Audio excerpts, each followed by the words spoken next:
Hello, my name is Dr. Tim Terry and I'm a trustee of RAD. Today I'm going to talk about anxiety disorders. Anxiety is your body's natural response to stress. It is a feeling of fear or apprehension about what's to come. So anxiety is a worry about future events, whilst fear is a reaction to current events. If your feelings of anxiety are extreme, last for longer than 6 months, and are interfering with your life, you may have an anxiety disorder. Now, anxiety disorders are a cluster of mental conditions characterized by significant and uncontrollable feelings of anxiety and fear, such that a person's social, occupational and personal function are significantly impaired. Anxiety disorders are the most common form of emotional disorder and can affect anyone at any age.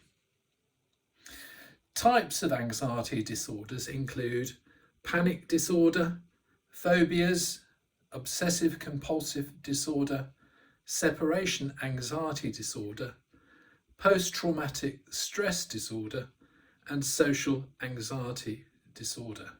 However, the commonest anxiety disorder is known as generalized anxiety disorder, otherwise GAD, G-A-D.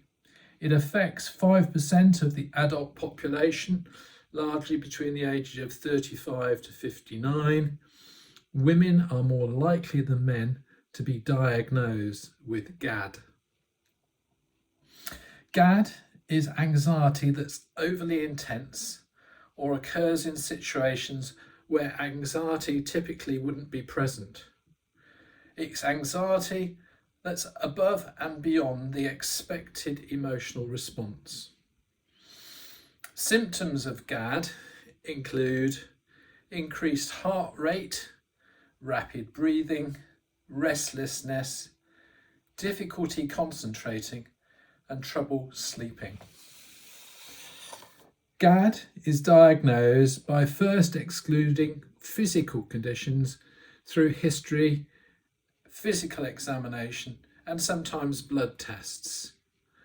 Diagnostic mental health tests usually include self-assessment questionnaires, of which there are several. A mental health professional also reviews criteria of other kinds of anxiety disorders.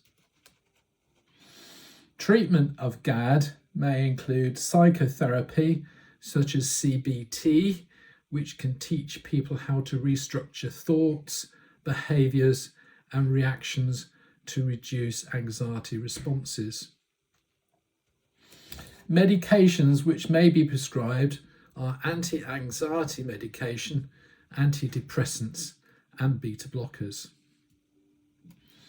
Self-help is important too. Regular exercise, hobbies that engage or occupy your mind, participation in activities that you enjoy, keeping a daily journal of thoughts and activities, creating short-term or long-term schedules, in other words, having a pattern, socialise with friends. It's important to avoid alcohol, nicotine, and other similar drugs. These effects can make your anxiety worse, of course. It's also important to share your emotion with friends and family. And moving on from this, it's important to consider joining a support group of people with similar anxiety disorders.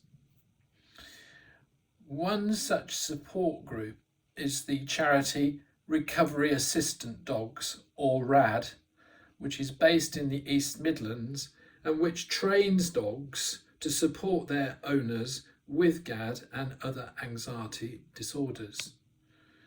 They aim to provide a bespoke meeting centre so that people suffering from GAD can meet other sufferers to talk and share stories of how they cope with their mental health. Thank you for listening. We've now completed 4 podcasts on mental health disorders and how RAD, recovery assistant dogs, can help patients with these conditions. Thank you.